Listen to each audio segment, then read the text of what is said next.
Le tour de l'info. Par Kids Matin. Salut, cool que tu aies cliqué sur notre tour de l'info. C'est Aurélie Et Sandrine. Dans cette rubrique, on te propose un petit tour d'horizon de l'actualité internationale. Allez, c'est parti. On commence par une info qui nous vient de France et qui concerne les animaux. C'est bien ça, Sandrine ? Oui, c'est ça.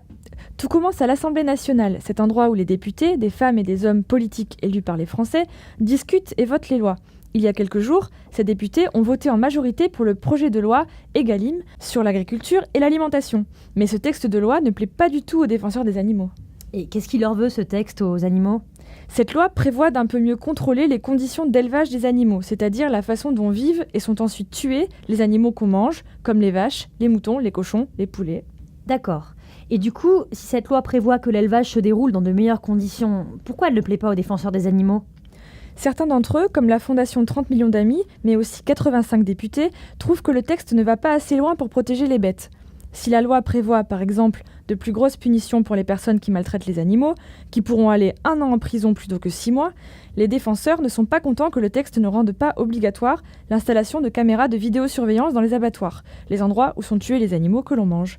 Ils auraient aussi aimé que l'élevage de poules et de poussins dans de petites cages soit interdit. Bon, pour cette deuxième info, nous partons en mer, à bord de l'Aquarius, un bateau qui fait beaucoup parler de lui dans l'actualité. Tu peux nous expliquer pourquoi, Sandrine ? Oui, l'Aquarius, c'est le bateau de l'association SOS Méditerranée qui vient en aide aux migrants qui risquent leur vie en quittant les rives de l'Afrique du Nord pour rejoindre l'Europe sur de petits radeaux.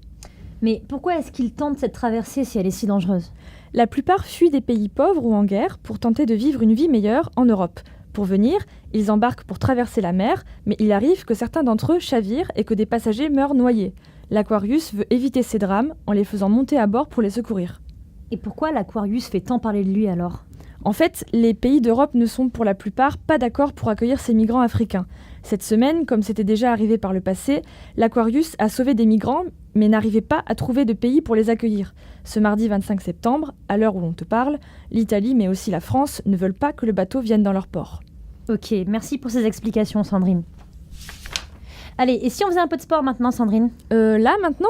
Non, panique pas, on va juste parler de sport en fait. De Didier Deschamps plus précisément. Ah d'accord, bon.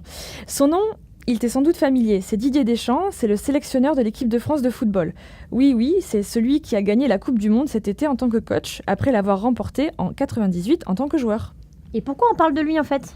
Parce que le lundi 24 septembre, la Fédération internationale de football, plus connue sous le nom de FIFA, organisait sa cérémonie des trophées 2018. Et c'est Didier Deschamps qui a été nommé meilleur entraîneur de l'année. Chouette ! Et c'est le seul Français à avoir décroché une récompense ?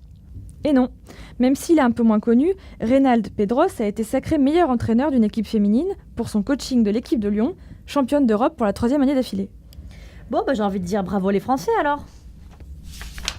Bon, pour finir, une petite devinette. Ils sont frères, ils font du rap, ils ont été interviewés par 4 kids reporters à Cannes dans notre toute première édition. Ce sont... Big Flo et Oli. Oui, bravo Sandrine. Pour cette dernière actu, on leur fait un petit clin d'œil. Et oui, si les petits kids reporters qui ont eu la chance de les interviewer étaient tous des fans de ces 2 artistes, Big Flo et Oli, eux aussi sont des fans. En voyage à New York, les 2 frères ont eu la chance de rencontrer à l'improviste un artiste qu'ils aiment beaucoup. Il s'agit de Daniel Radcliffe, qui joue... Harry Potter, la chance.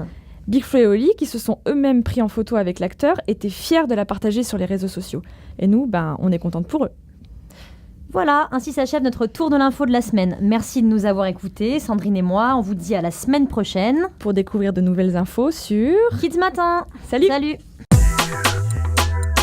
Le tour de l'info par Kids Matin.